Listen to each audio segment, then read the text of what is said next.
Thank you, Greg. Next up, we have a panel discussion, and then we'll break for lunch. So on the panel, we have Tomasz, Barnaby, Chiki from Protocol Guild, Mario from EPF, and Pat from Peer2. And I guess this is an opportunity for anyone to ask questions, but I'll just, I guess, kick it off with a question that I've been asked.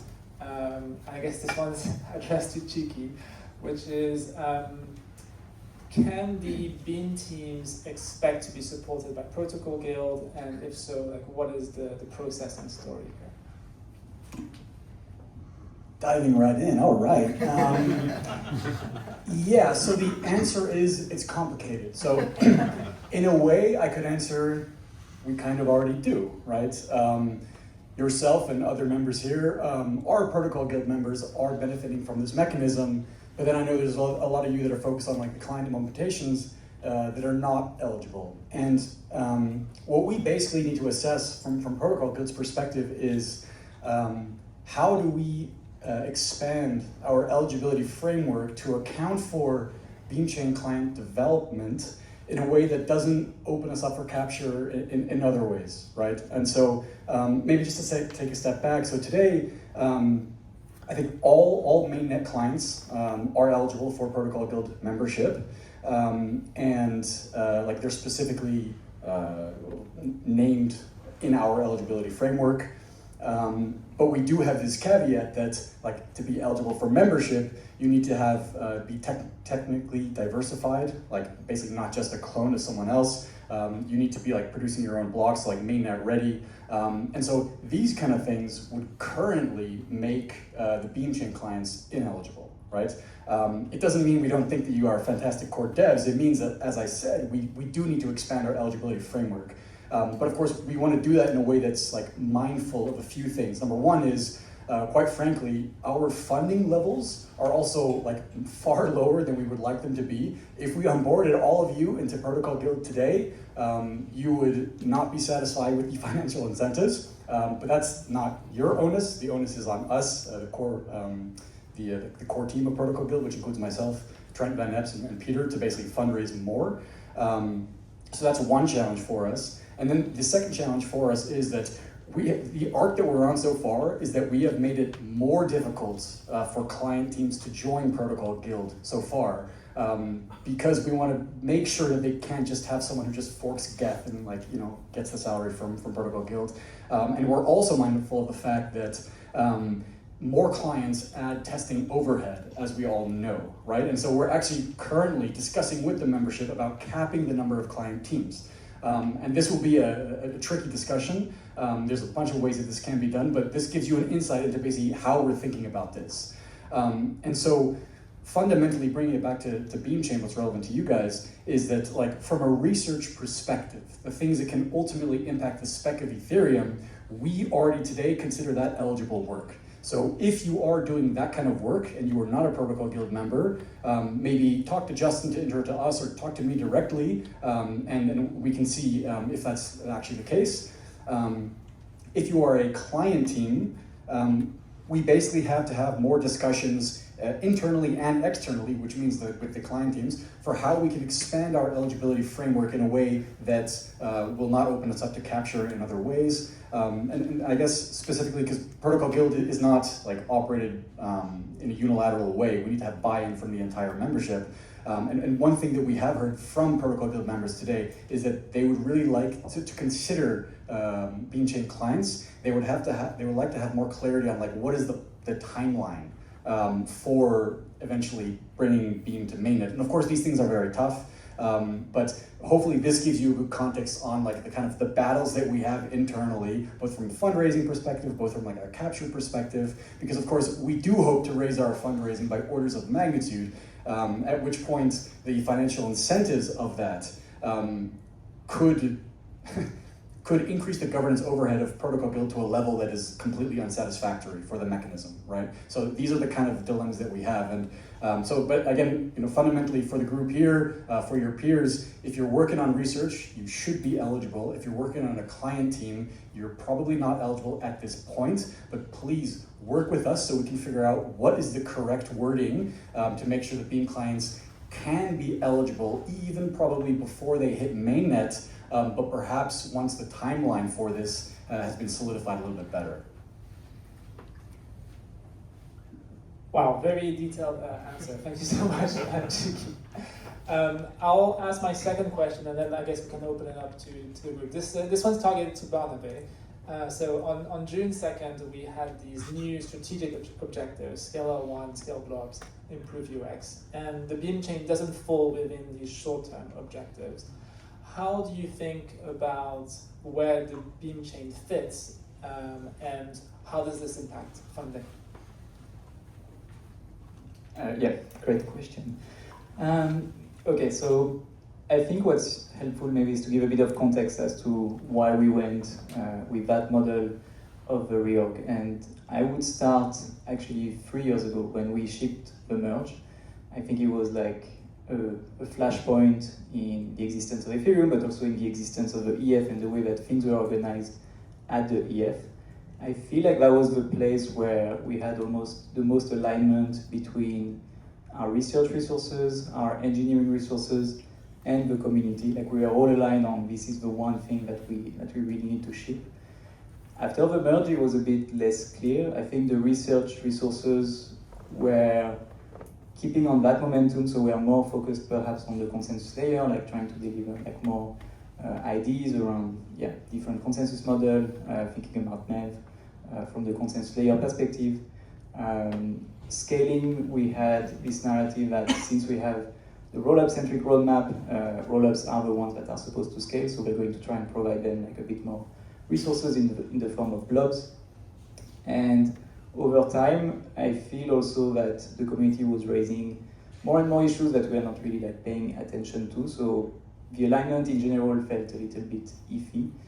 And I guess the first idea that came to fix that problem was, well, the merge was so successful at aligning everyone, so let's try to synthesize again what a merge could look like. And I think this was one of the first pitches of the Beam chain as Justin was proposing it. And I feel like it has evolved a little bit from that, so I'm not saying that this is still the case today. But the idea was really to say, let's try to rally behind like another big project that aligns research, that aligns engineering, that aligns the community. And I think it's very powerful in principle and does have like positive things.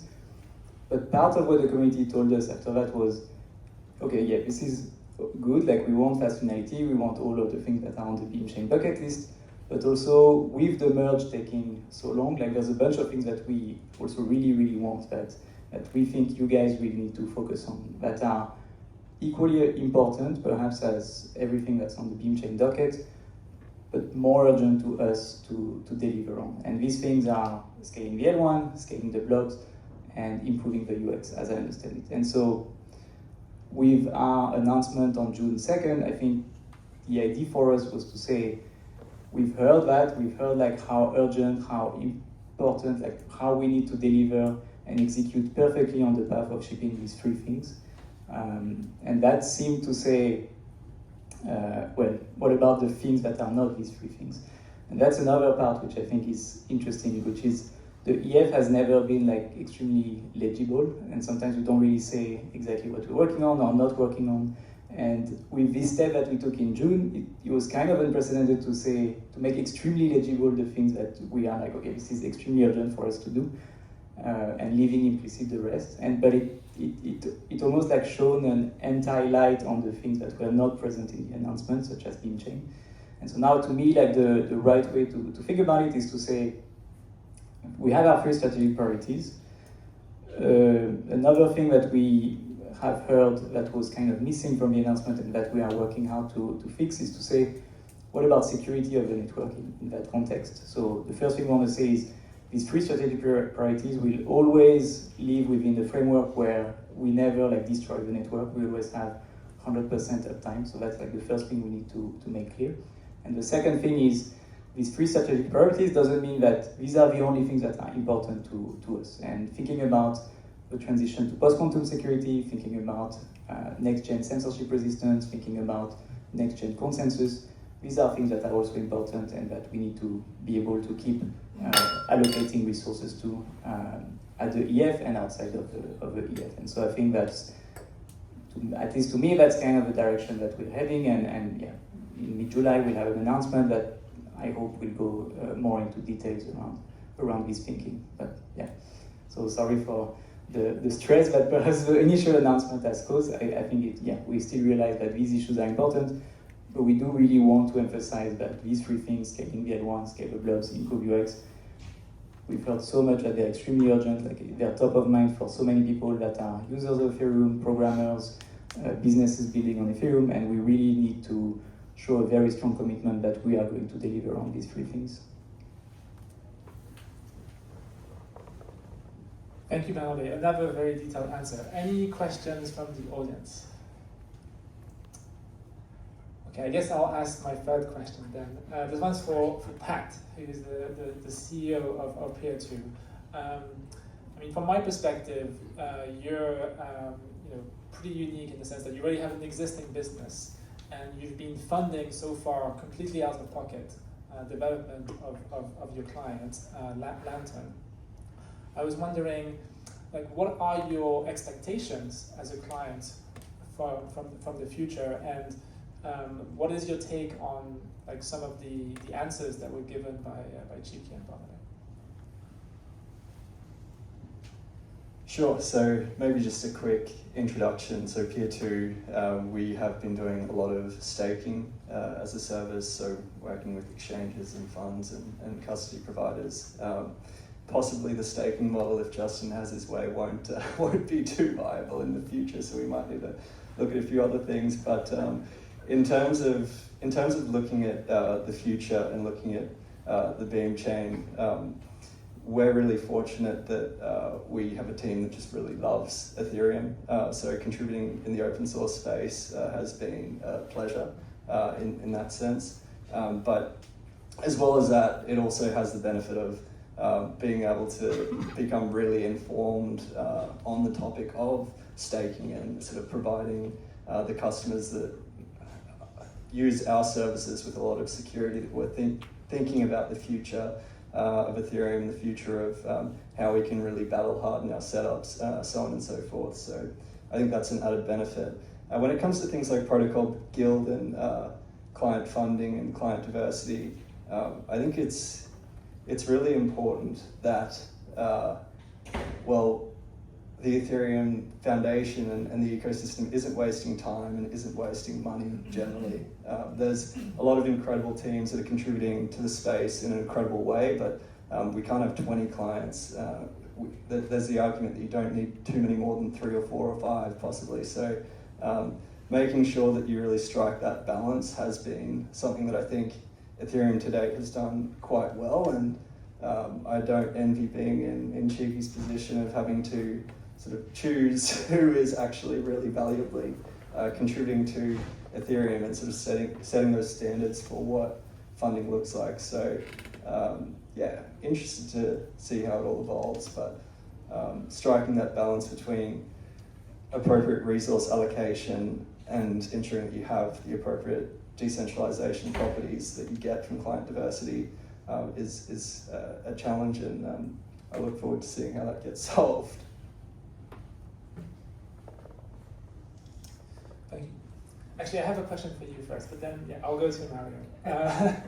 So I was actually curious on your take on this point, which is like, what do you think is a good number of clients? And do you think that the clients are competing with each other, where at some point there's negative externalities, or do you see that the design space for Ethereum is extremely vast, especially if Ethereum becomes the entity of value, and there's all sorts of opportunities for businesses to grow around the clients, and that maybe 15 clients is not so crazy after all? Conflict of interest, shall I? Okay, fair enough. Mario, last question for you. So you're the head of the Protocol Fellowship program, and I guess we have a few people here in the room from the fellowship program. Do you think the program can be used as a bootstrapping and onboarding mechanism for people to eventually become devs, or maybe even for existing devs that need financial support in the shorter term? Yes, thank you. Yeah, that's exactly the goal. So EPF, I hope that most of you are familiar with, and yeah, there are a bunch of fellows right here in the room, so that's great, it works. And yeah, our goal is to empower individuals, but also help the client teams. So we are making it easier for people to start working on core development by financially supporting them, but also creating community, connecting them to the right people, providing guidance to work generally on core, which means all client teams. But actually, like Justin, so I've been doing this for a couple of years now, going around these conferences, inviting people to contribute to the protocol, but you've done the best job. When you announced Beamchain, there was so many people excited, interested, like the Twitter and the DMs, I believe your email that you published there, you get so many people now interested in working on the core protocol. So I think that it's interesting match here that Beam being so novel, so exciting, making news, it actually brings more people to start working on the protocol. Maybe they end up working on the Beamchain probably, but also start looking around for more relevant things. And right now we started the cohort 6 like 2 weeks ago. There are 15 of the fellows or something like that here in Cannes, a couple of them right here from the current cohort, and we have maybe 5 people looking into Beam projects because they're exciting. And I think it's especially with new clients, new Beam clients starting, it's a great way to help people to support them on the journey, to start contributing to these, to start building them. And it's also because it's in the space where it's sort of prototyping, like it's not too critical, like, you know, for example, like Fusaka or something that's not a place for somebody being onboarded to work on. That's something much more critical, it has much more priorities, but Beamchain being in this design space where people are still prototyping and figuring out how it works, I think it's a great place to learn, to actually try their skills and contribute, yeah. And we provide some financial statement for people, but I would say that we are in a contrast with Protocol Guild in the sense that PG is for like the established core developers who've been contributing for some time, 6 months, a year or so.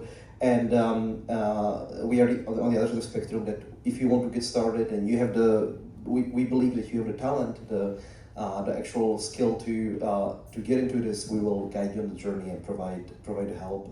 And it helps the client teams themselves because then it's much easier to get colleagues. Like in the client teams in Ethereum, it's not just the financial part of it, but the whole onboarding process, like especially a new team which doesn't have HR or onboarding process at all. Just having a contributor who starts working with them and gets the guidance, and eventually it's much easier for them to become the part of the client team. Yeah, I think that's my answer. Thanks. Yeah, a great answer. And like on the point of growing the space and attracting new talent, I think one of the things about the Beamchain that people like is that it's a compelling vision about the future, and that brings in believers, right? People who believe in something TM. Thanks to the Beamchain, we actually made a bunch of hires within the Ethereum Foundation. Right? Will came through that, Ladislaus, Thomas, and we also have Emil, who we recently gave a grant to, in addition to like the 9 new teams. And my personal belief is that it is good to have kind of a second wave, a second generation. Well, I guess we have the OGs, and then we have the people who came with the Beacon Chain, and I think it is healthy to have this third generation. I'm hopeful that with all 5 of you here, we're going to have all of the infrastructure necessary to make that third generation super healthy. On that note, thank you so much, and let's go have some lunch. Oh, one more question. Sorry, I missed you when you asked earlier. All right, so in the interest of sustainability talks, the libp2p project has been a growing element in the Ethereum ecosystem. You know, it was a little bit in the beacon chain. The beam chain is like all in. The energy coming into the libp2p project has gone through the roof since the beacon or the beam chain project has launched. So my question is, how do you guys see us funding something so critical, but also not owned by anybody, not anyone, like now that it's an independent open source project, right? The grants programs, the education programs, everything like that is all funded from the community, and it's not exactly clear how we plan to sustain that going forward. Right now, it seems to be go get a job at one of the client companies so you can get paid to work on libp2p. That seems to be our only answer at this point. But as Camille pointed out, like the success of the beam chain is requiring going so deep into the stack that we're doing scaling experiments on gossip sub, all that kind of stuff. So I always ask this question every time I come to these conferences, because in the end, I'm usually the person who hands out the money on the grants, right? So how do you guys see us funding libp2p in the long term? Who wants to take this? I'm not technical, but I can speak briefly to this, perhaps from a protocol guild perspective, is that if we ask people about libp2p eligibility for protocol guild, and they like deeply know libp2p, it seems like 50-50 split if they should be part of it or not, right? And so that's difficult because we like to operate as a DAO. How are we going to vote on that kind of split? However, it is indicative of a larger issue that we at Protocol Guild have, which is that like there's a lot of future changes coming with Beam, and Beam is introducing, because it's snarkification, all that kind of stuff, a bunch of new stakeholders, right? Who like could be eligible, maybe not. It's depending on because things like block production. Think about all the stakeholders involved in that today versus 4 years from now. It could be completely different. And so we need to think deeply about all of these things. And this is not something that myself or Trent are experts in. We need to have input from people like you, people from the membership already, to see how can we make Protocol Guild more future-proof, account for these things so that the core devs that are doing amazing work that we want to fund, that really are part of the core protocol in a very meaningful way, that they are getting funding from Protocol Guild. But yeah, I think there's no easy answer. As it stands right now, we just compete with you directly. We go in and sign up for the same grant programs you do. I mean, the big one was Optimism, our PGF3, right? Yeah. We were the 5th largest vote getters. You guys are 2 or 1, Yeah, exactly. So, yeah, there's the Dev Tooling Guild, which has spun up, and do you fit better into that? So far, the only people who've been able to get funding for libp2p now, since they have elaborated the thing, is specifically client applications. The only group that is not tied directly to a client would be the IP Shipyard team, and because they were the core maintainers at Protocol Labs, they were able to get some funding. But the community function in general, myself, where I run the libp2p days and coordinate a lot of the research amongst the teams and keep things going, I was told repeatedly, maybe the next round, oh wait, you're not eligible at all. So at the end of 2025, we're looking at basically there is no community function, there's no meetings, there's no gathering, there's no central watering hole for all the developers working on this stuff. And we actually are kind of right in line with the whole diversification stuff, because we have 10 implementations of libp2p now, with the new C libp2p coming up, which is awesome. So it's very unclear how this is going to continue. For myself too. Yeah, it's really just going to have to fall onto several of the companies that have money coming in for other reasons. I mean, I'll let someone else also get the mic. But from my perspective, with your expertise and your knowledge of what's coming in the future, if you were to give us something in writing that helps break this down how you see it, and that we can disseminate amongst the membership for consideration, that would be very helpful. Absolutely. Yeah, I don't have a specific answer on funding, but the networking stack, I think, has been increasing in importance in our view. not just through Beam Chain, but even like for these scale L1, scale blobs, improve UX things. Like we realized just how far behind we were in terms of networking and how much multiples of improvements we could get from just having better networking. So the first investment that we made was to have this new networking team at the EF, which is now 3 people, if I'm not wrong.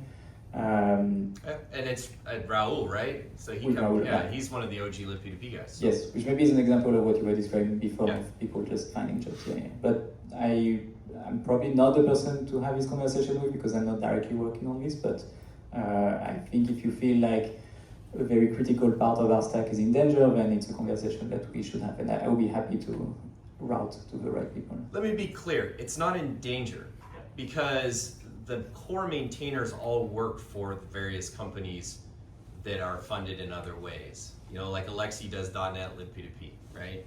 And Marco now is over at EF. Was Zig and Go and JS, now he's just Go and JS now that we have the Zine team taking over Zig, right? And we've got Joao over at Sigma Prime. So like most of the maintainers are employed in other ways. So is maintainership gonna go away? No. But overall community coordination is what's in danger. And that is a hard thing to put in a category. Because it's like, is there infrastructure for meetings? Who's running the GitHub organization, right? Like, I'm one of the few people that have a commit bit. I shouldn't admit that in public, but you know, people like me need to exist. I guess it could go to someone like Joao over at Sigma Prime. That's fine, but I don't think he wants to maintain, like, is everybody taking notes at the meetings? Are we having libp2p day? Are we getting sponsors? Are we handing out education grants? You know, how are we training up new engineers who are coming in to the Ethereum community and learning how the networking stack works, right? Yeah. So there's a whole lot of other things that is like 1 or 2 full-time jobs that don't fit cleanly into, oh, you can just go work for another mine or you can just go work for, you know, Sigma Prime. You see what I mean? Yeah. So there's like, we don't have a total solution. Is it in danger? No. Yeah. But it sounds like because maybe the ownership is unclear and the maintainers are so decentralized, it makes it hard to have like a center for the project. It's really just the frosting on the cake. It's the last 10% that make it an awesome community that isn't categorized or funded directly. I'm happy to chat offline. Yeah, it'd be awesome. Thank you. Thanks for your answer, guys. Thank you for the panel. We're off to lunch, and I guess